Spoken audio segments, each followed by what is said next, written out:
Hello बच्चों, let's read this question. Let R be the relation defined in N as R is equal to x comma y such that 2x plus 3y is equal to 15, x comma y belong to set of natural numbers n, then r is equal to. तो हमें relation r बताना है क्या होगा. ठीक है, start कर लेते हैं की कॉन्सेप्ट से. की कॉन्सेप्ट देखो क्या हो जाएगा. फाइंडिंग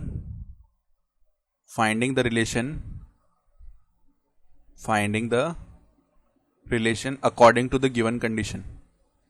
अकॉर्डिंग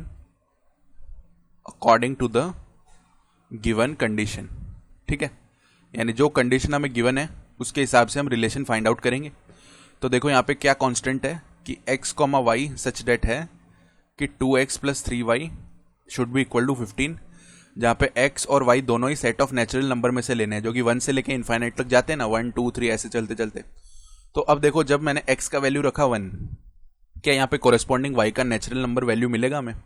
तो 2 मल्टीप्लाई 1 2 होता है, 2 उस तरफ जाके 13 बन जाएगा. 3y का वैल्यू 13 होगा, तो y का वैल्यू कभी भी एक नेचुरल नंबर नहीं मिलेगा. यानी यहाँ पे देखो ये पॉसिबल नहीं है. फिर x इज इक्वल टू 2 रखने पे क्या पॉसिबल होगा. देखो 2 मल्टीप्लाई 2 4 होता है, उस तरफ जाएगा 15 माइनस 4 यानी 11 हो जाएगा. क्या 3y का वैल्यू कभी 11 हो सकता है जब y नेचुरल नंबर हो. नहीं हो सकता. ठीक है, x इज इक्वल टू 3 ये रख दिया. तो 2 मल्टीप्लाई 3 6, उस तरफ जाएगा 15 माइनस 6 यानी 9 होता है. 3y का वैल्यू 9 हो सकता है जब y इज इक्वल टू 3 हो जाए. तो ये पहला पॉइंट मिल गया हमें. ठीक है, उसी तरीके से जब x इज इक्वल टू 4 रखा हमने तो 2 मल्टीप्लाई 4 8 होता है. 15 में से 8 सब्ट्रैक्ट कर देंगे. ठीक है, तो कितना मिल जाएगा हमारे पास 7.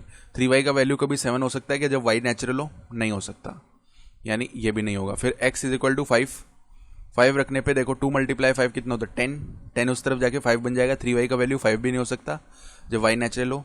जब x का वैल्यू रख दिया 6.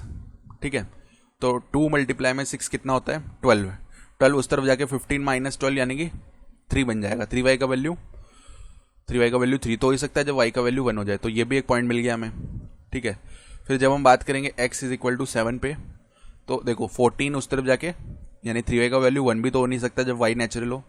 अब उसके बाद तो जाने से कोई मतलब भी नहीं हो क्योंकि नेगेटिव मिलने लग जाएंगे. ठीक है, तो यहाँ तक हमने चेक किया तो 2 पॉइंट मिले हमें, यानी यही आ जाएंगे इस रिलेशन में. r इज इक्वल टू देखो क्या क्या आ जाएगा. एक तो आ जाएगा हमारे पास कौन सा पॉइंट बोल सकते हैं 3,3, और दूसरा पॉइंट आ गया 6,1.